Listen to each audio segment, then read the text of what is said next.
Yes, we announced only a few days ago. She's no longer with Careless. Oh man. There was, once again, kept me in the dark about all of the situation of the music festival, of all the sponsors, things like that. And I didn't find out until only 2 days before the concert that he didn't actually close any of the sponsors. So I ended up fronting almost the entire thing, to which he promised to pay me back, which never happened. Di sumakit ang ulo mo, no? Oh yeah. Sa bagong YouTube upload ni OG Diaz ay nagsalita ang aktor na si James Reid tungkol sa pag-alis ni Liza Soberano sa kumpanya o record label niya na Careless PH.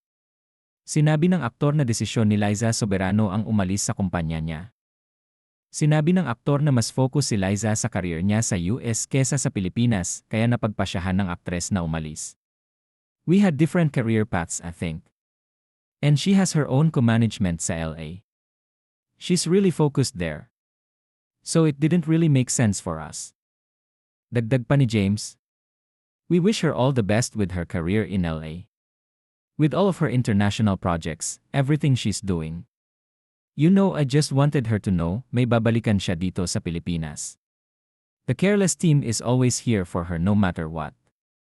It's been a great ride working with her over the past 5 years. Nilinaw naman ng aktor na wala silang naging problema kung bakit umalis ang aktres sa kumpanya niya.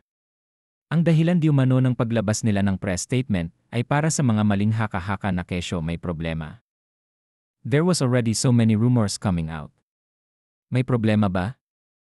So I made a call just to release it so it's clear that we're no longer managing her. Nang matanong naman ni OG si James kung magkagalit ba ang dalawa o nagalit ba ito sa pag-alis ng aktres ani niya. I'm not an angry person. It takes a lot to get me upset but no, we wish her all the best. It's very difficult, you know what she's doing, pushing that US career, so we give her 100 support even for all the projects she still has here, we still support her. Sunod namang nagsalita si James Reid tungkol sa katrabaho niyang si Jeffrey O.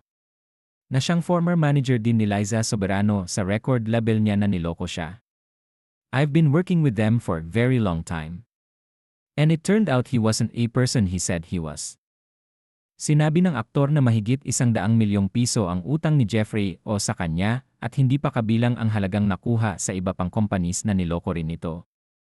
Una nang nakulong di umano si Jeffrey dahil sa immigration issues nito at kulang di umano ang mga dokumento nito para magtrabaho sa bansa.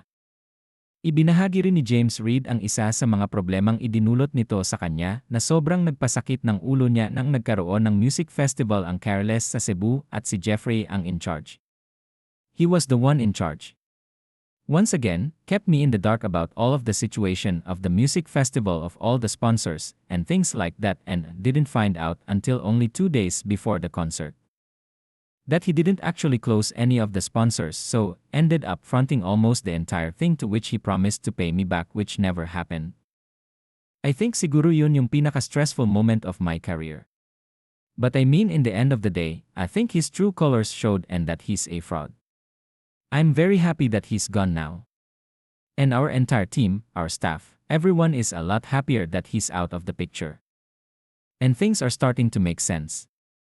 And things are actually going very well for me, for the company, for all the staff and it's like good riddance.